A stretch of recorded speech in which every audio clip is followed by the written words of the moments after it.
Hello everyone, welcome back. It has been a long time coming. Let's just get right into it. Space girl, show me the stars. All right, hello, Merry Christmas, Happy New Year. It is December 26th of 2024.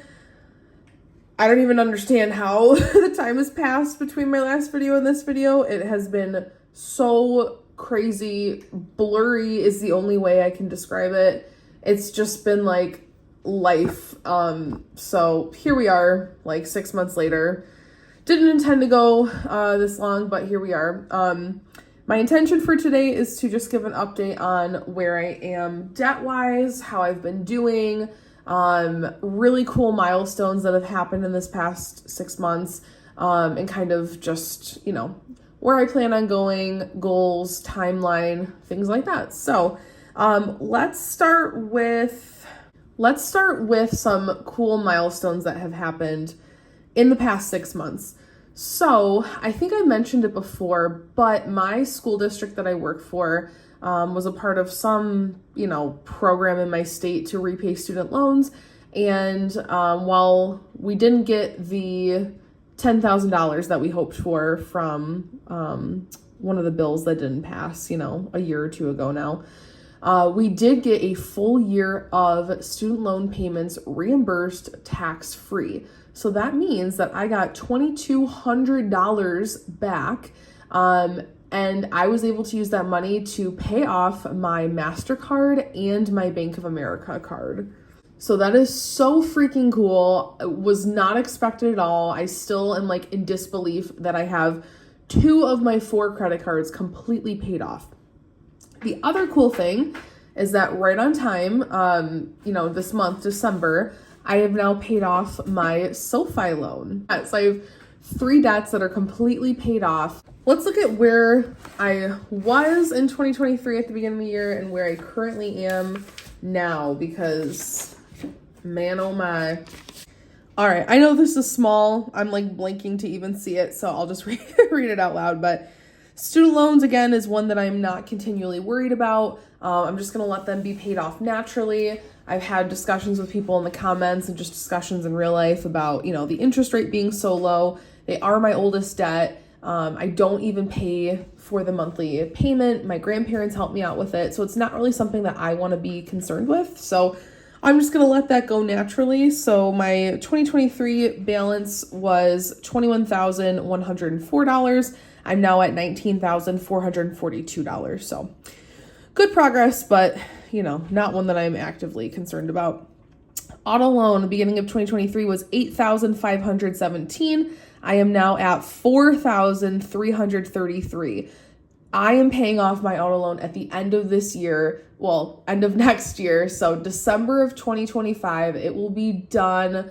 So cool. I got this car in January of 2020, and I drive so much, not only for work, but just leisure. And it is a lot of money to maintain a car that you use, all the time. So, just being able to put the money into that for maintenance and have this car almost paid off is a big accomplishment. SoFi loan, gone, baby. It is done. I just made the final payment on that a few days ago. So SoFi loan at the beginning of 2023. Oh, I see. Sorry. I was like, wait a minute. I should be doing the beginning of 2024. This is as of January 4th, 24. Okay, so we're good. At the beginning of 2024, I'm auto-correcting myself here, it was $3,337. It is now $0.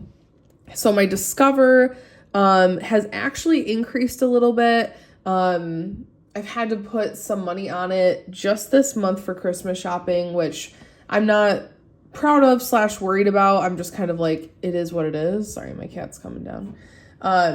It just kind of is what it is because I had to do what I had to do. I'm not worried about paying off that extra money though, because I have other things paid off now that I'm putting that money towards my Discover. I'll explain it all in a little bit, so not to fear. But Beginning of 2024, Discover was at $6,448. It is currently sitting at $6,628. So not a huge deal.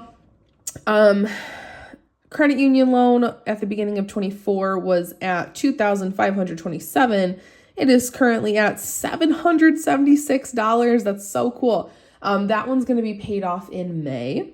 My MasterCard at the beginning of 24 was $2,062. It is now completely paid off. Heck yeah. Visa at the beginning of the year was $2,503. It is now sitting at $2,870. So Visa was another one that I had to put some money on this year. Well, I should say this month for just Christmas things in life. But again, I have a lot of extra money that I can use now / coming in, so I'm not concerned about that. And then Bank of America at the beginning of the year was at $903. It is paid off. Last year we did a little bit of travel to New York City and North Carolina. And because of that, and also some startup fees with the pet sitting job that I got, I owe my partner $1,200. So that is new. Otherwise, that is the comparison. Doing just as expected. So for 2024, Bank of America and SoFi loan paid off, which I did. And then for 2025, so my MasterCard was going to be paid off in February. Obviously, that's done. Credit union loan will still be paid off in May of next year. My Discover, supposedly October. I think that's still an accurate picture. It could be earlier though, depending on a couple of things, which I'll talk about in a second. And then auto loan and Visa, I think will be accurately paid off in December. Auto loan for sure. Visa could be maybe a month sooner, just depending on some things. And as I said, I am not going to worry about my student loans being paid off the next year. It's not a priority and not worth it to me to put money towards something that I am not actually in a rush to pay off at all. So, all right, so let's talk about why things are the way they are, why I'm not concerned about extra money, how I've been doing, what's been going on. So basically in the past 6 months, I not only got a raise for my teaching job, I've been doing my pet sitting job, which has brought in extra money. I had that extra $2,200 come in from my student loan reimbursement the year that I paid prior. I'm about to get my attendance compensation or attendance incentive from school. Basically, if you miss one school day or less for the entire semester, they'll give you $750 compensation. We got a little bit extra money in a couple checks ago now because it was our school district, didn't use so much money, so they have to pay it out to the teachers. I don't know, just different things have been happening that have helped me get to the point where I currently am in my debt. There were some other things that happened where I got some extra money in the past 6 months that have happened. Sorry, I'm just thinking out loud. Here we go. So basically, it's kind of led me to where I currently am at with my debt. And that's why I'm not concerned at all, because did I set myself back a teeny bit for Discover and Visa? Yes. However, I have so much money incoming and from the debt that I've paid off that I can just slam it all on those two cards and theoretically it'll be like it never happened. So not worried in the slightest. One thing though that I know I've talked about a little bit that has finally happened is that we ended up getting windows. They have not been installed yet. They're being installed on January 9th. And between my partner and I, the monthly payment for each of us will be about $75. I don't remember what the total cost was for the windows. We did the whole house.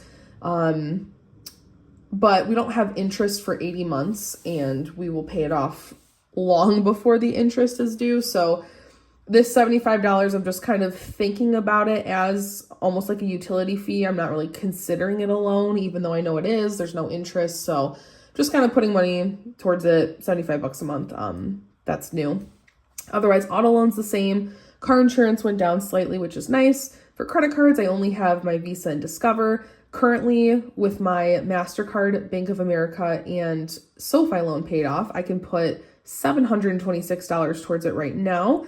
I should be making some extra payments with Christmas money, attendance incentive money, and some big pet sitting jobs that are coming up for me. So yay. Loans, I still have my credit union loan, and then the windows I just talked about. Phone bills the same, rent's the same. Subscriptions, Spotify is the same. I added in Peacock. I ended up getting it over the summer for the Olympics. And then my grandpa uses it, so I just never got rid of it. So yeah, I just pay the $8 a month.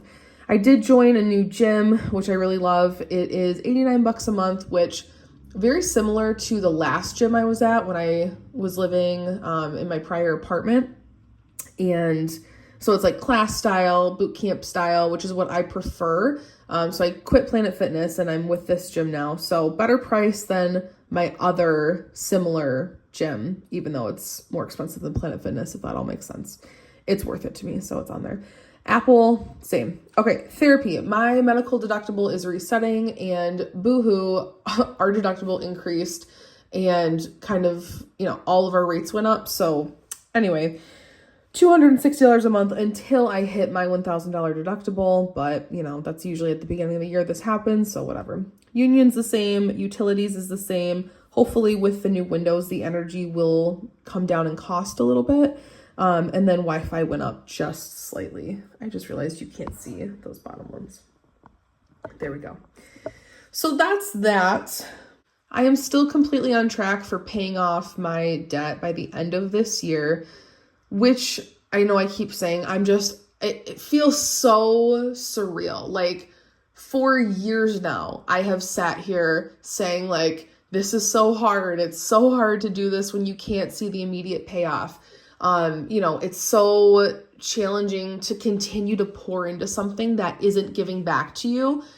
Like, it is, but like, you can't really feel it. To end this year with 3 debts paid off just feels incredible.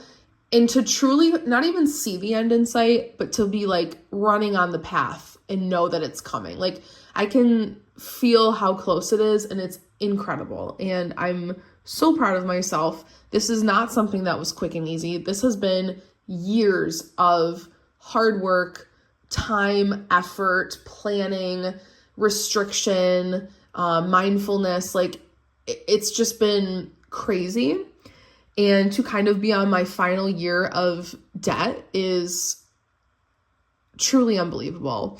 And to just think about what I can do once my debt is actually paid off is another whole thing that's just like blowing my mind. Now I can start planning for things that are, beautiful life events, like an engagement, a wedding, a honeymoon. So that's where I'm at debt-wise. The only other thing I wanted to touch on is how my tracking has been going. It's been a year now of not cash stuffing, and I love not cash stuffing.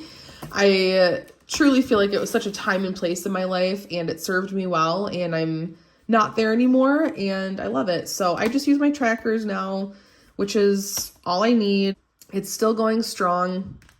I think once my debt is paid off, I'm going to move away from trackers and just do everything electronically. But these are still working great for me at this moment right now. I might even start moving a little more electronically this year before everything's paid off, just because I think I'm ready for that next step, or at least I'm close to ready for that next step. So that's that. Otherwise, I was just looking at my video that I posted a year ago. So my 2024, debt update, and my credit score was 629. As of today, my credit score is 728. So almost 100 points higher in just a year. Feels incredible. And 1 year from now, I hope I'm looking at this video saying, holy shit, my credit score has gone up another 100 points. It's so cool seeing all of this work finally paying off. It feels so good. But yeah, otherwise, that's where I'm at. As far as this channel goes, I know I've been so spotty in this past year. It's like, I have no words because it sounds so cliche to say like, oh, life's been busy. Oh, like life's happened. But like, I can't even tell you how accurate that statement is. Like, things have been so crazy, so chaotic, so many like just big things have been happening where it's like, I can't even breathe. Like, I'm so stressed out. I have no room to do anything like self-care related. Like, it's just been the most insane year, if that, like probably even longer, but especially this year. So anyway, that's where I've been. I do hope to be on a little bit more with a different lens.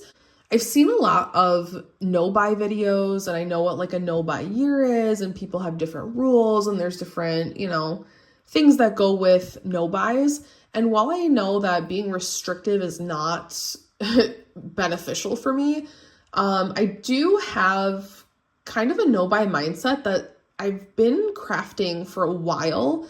And I don't know if time has just made me different or what, but I feel like I used to have to have some kind of reason or structurally sound challenge to do something. Like if I wanted to, do like a month-long savings challenge, or if I wanted to kind of have like, I'm going to track my workouts for this long. Like, anyway, I feel like with my spending, I kind of have adopted this like lifestyle mindset of how I want to spend my money. And it's been a long time coming, but I don't need to like necessarily hold myself accountable to rules because I feel like I live it every day. And I feel like I don't need reminders. Like every day I know how I want to live and kind of like my values and ideals. So all of that being said, I do have things I want to talk about when it comes to how I spend my money and kind of like where I'm at with ideals and values of my money and where it goes. But if I make a mistake, quote unquote, or if I, do something that's not in my, regimen, I'm not going to beat myself up about it because again, life happens. Like the set of rules that you want for yourself is like an ideal context, right? Like everything's going well, all of your needs are met, there's, you're thriving, but like that's not the case. And so I want to make sure that my mindset allows for flexibility and adaptability because that is my life. Like I've just kind of accepted that there is no like smooth track that I'm on for a long amount of time, and to be able to bend with that new track is crucial to surviving the long term. So with that being said, more videos to come on this topic. Otherwise, I hope you're having a great week. Happy New Year, and I will talk to you soon. Bye.